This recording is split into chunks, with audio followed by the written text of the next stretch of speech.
Bem-vindos, estamos aqui na segunda parte de preparação do português, 12ª classe, assim como o exame extraordinário, última parte, a segunda e a última.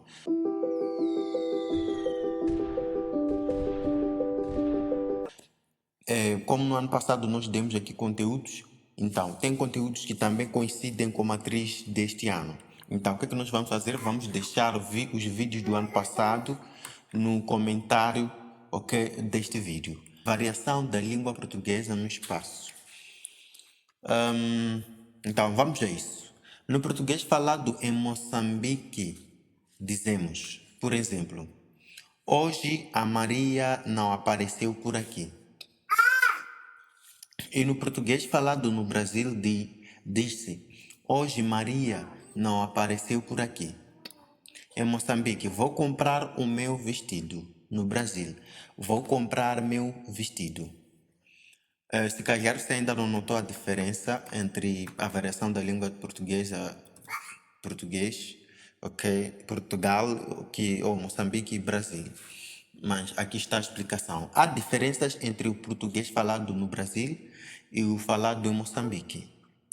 Pois, enquanto no português brasileiro omite-se o artigo antes dos substantivos e antes dos possessivos pronominais. No português moçambicano, segundo ditam as normas, há colocação de artigos antes dos substantivos e antes dos possessivos pronomes. Eu vou te mostrar o que é isso. Como eu estava a dizer, veja este exemplo. Vou comprar, então, meu vestido. Então, tem um artigo definido aqui, o meu vestido. Enquanto para o Brasil, quando eles não precisam de usar esse pronome, ok? É por isso que aqui vem, vou comprar meu vestido. O outro exemplo, hoje, a é um artigo definido. A Maria não apareceu por aqui. Enquanto que os brasileiros não usam o artigo definido antes do nome. Tipos de variações. Variações diatópicas são as que se referem a falares locais, regionais e internacionais. Diastráticas são as que se referem às diferenças verificadas na linguagem das várias camadas socioculturais. Ok? Aqui estamos a falar da cultura moçambicana, brasileira, então essas coisas. Variações difásicas são as que dizem respeito aos diferentes tipos de modalidade expressiva. A diferença entre dialeto e língua materna. E língua padrão é a variedade social de uma língua que foi legitimada historicamente enquanto meio de comunicação da classe média e da classe alta de uma comunidade linguística. Ok? Língua padrão é como fosse, por exemplo, língua oficial. Em Moçambique, língua oficial foi legitimada. Dialeto são as diferentes formas que a língua apresenta consoante as regiões em que é falada. Ok? Então, a mesma língua, havendo regiões diferentes, pode haver diferença, ok? De como que ela é falada. Então, a variação da língua é que se chama dialeto. Então, não pode pensar a partir de agora em diante, pensar que dialeto é língua materna. Eu posso aproveitar e trazer aqui a definição da língua materna, né? Língua materna é a primeira língua que o indivíduo tem contato com ela. Nasceu, então aquela língua que ele tem contato com ela chama-se língua materna. Ok? Existe língua de instrução, existe língua oficial, existe língua materna. Então, língua materna não é dialeto. Eu também tenho esse equívoco desde criança. Eu pensava que língua materna é dialeto. Aliás, dialeto é língua materna, ok? Mas são coisas bem distintas. Complementos de verbos de separação. Verbos de separação são aqueles que indicam a disjunção. Disjunção é separar, ok? Para quem assistiu o vídeo de filosofia, nós falamos aqui sobre a lógica, ok? A disjunção. Existe disjunção inclusiva e exclusiva. Então, verbos de separação indicam o quê? A disjunção ou separação de elementos. Por exemplo, o João separou-se do colega. Então, esse verbo separar, então, chama-se verbo de separação. Verbo de separar, separou-se. Ok?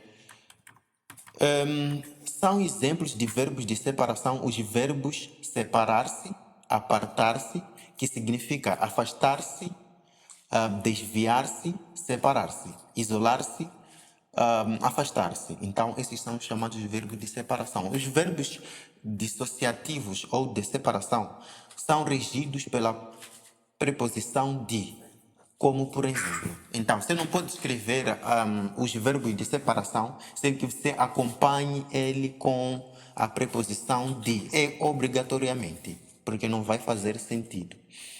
Vamos ver aqui. Separar-se de algo ou alguém. Isolar-se de algo ou alguém. Apartar-se de algo ou alguém. Afastar-se de algo ou alguém.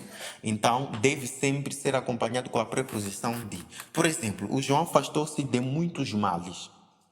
Então, regente, a preposição de.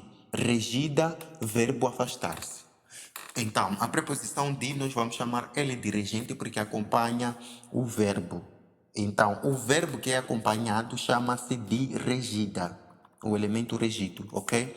Um navio de carga apartou-se da costa moçambicana, ok? Afastou-se da. Então, você poderia dizer, aqui não tem a preposição de. Claro que tem. Aqui nós estamos a falar costa, a costa moçambicana. Então deve ser da costa moçambicana. Não pode ser de costa moçambicana. Estaria errado gramaticalmente. Derivação, o que é? Consiste em acrescentar a palavra já existente, que se chama de palavra mãe, ou por outra palavra primitiva, os afixos. Então, temos uma palavra mãe, nós acrescentamos a esta mesma palavra primitiva afixos. Os afixos podem-se colocar no início da palavra. Então, quando coloca-se no início da palavra, vem entre parênteses prefixos. Vamos chamar de prefixo. Ou no fim das palavras, vamos chamar de sufixos. Acho que isso está claro. Vamos aqui. Derivação por sufixação. Quando as palavras são formadas com o auxílio de sufixos. Então, nós sabemos que sufixo é aquilo que aparece depois, ok? Temos esta palavra casa, é a palavra primitiva. Acrescentou cimento, vem depois. Vai ser chamado de sufixo. É por isso que a palavra casamento é derivada por sufixação. Isso está claro? Derivação por prefixação. Quando as palavras são formadas com o auxílio de prefixos. Aqui está mais claro. Pré é primeiro, início. Acrescentamos este i antes da palavra legítima, fica ilegítimas. Logo, é uma palavra formada por prefixação, simples assim. Derivação por prefixação e sufixação. Então, existem aquelas palavras que são derivadas por prefixação e sufixação ao mesmo tempo. Quer dizer, é acrescentado o prefixo e o sufixo. Os afixos já aparecem antes, assim como depois ao mesmo tempo. Temos esta palavra mãe, que é primitiva, dependente. Então, nós acrescentamos o prefixo in e sufixo mente. Então, fica independentemente. Logo, esta palavra usou o afixo no início e no fim. Então, vamos chamar esta palavra de derivada por prefixação e sufixação. Existem também outras derivações, que são chamadas de derivação parasintética ou parassíntese. Chama-se parasintéticos os vocábulos. Vocábulos é mesmo que dizer palavra, formados pela agregação simultânea de prefixo e sufixo a uma palavra. De tal forma que só o conjunto dos três elementos produz uma palavra utilizável. Aqui já é diferente. Aqui no prefixação e sufixação, nós podemos apenas tirar este in e deixar dependentemente, ok?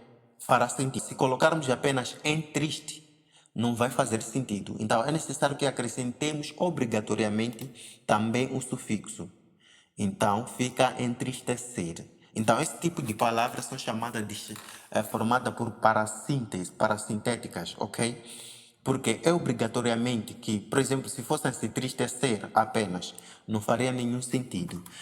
Agora vamos ao estrangeirismo. São também derivações irregulares. Estrangeirismo ou empréstimo.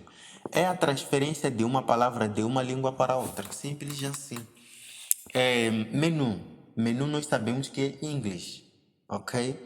Então, ementa. Conjunto de pratos de um estabelecimento hoteleiro.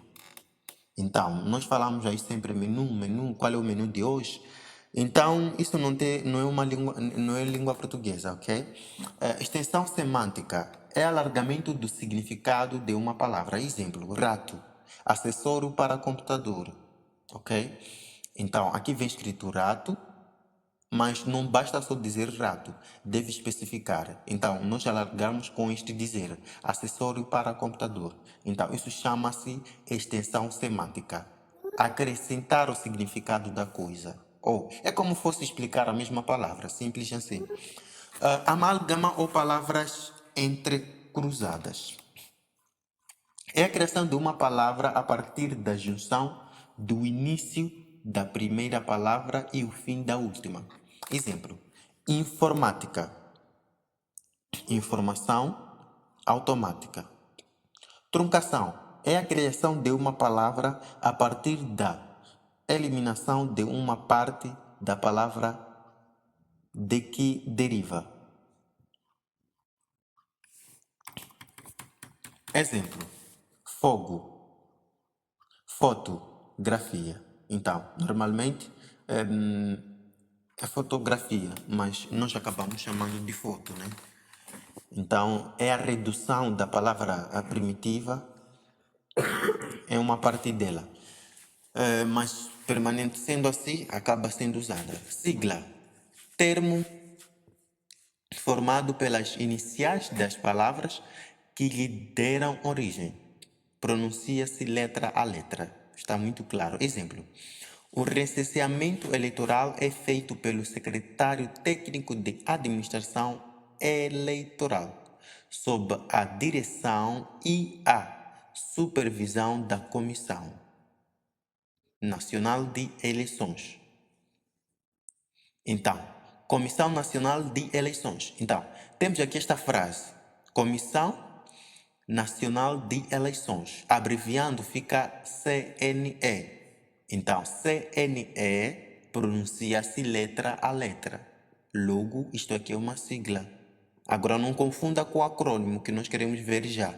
Termo formado pela junção de sílabas ou letras iniciais, lê-se como se fosse uma só palavra. Vamos ver aqui um exemplo muito claro. Exemplo: secretário técnico de administração eleitoral. Então, vamos abreviando com letras inicial, S-T-A-E. Lê-se como se fosse uma só palavra. Então, veja aqui, STAI. Quer dizer, abreviamos, mas mesmo assim é possível fazer a leitura da mesma abreviatura. Então, esse tipo de abreviatura chama-se de acrônimo. Então, espero que eu tenha ajudado. Qualquer dúvida, deixe no comentário e nós vamos trazer a preparação das outras disciplinas. Muito obrigado.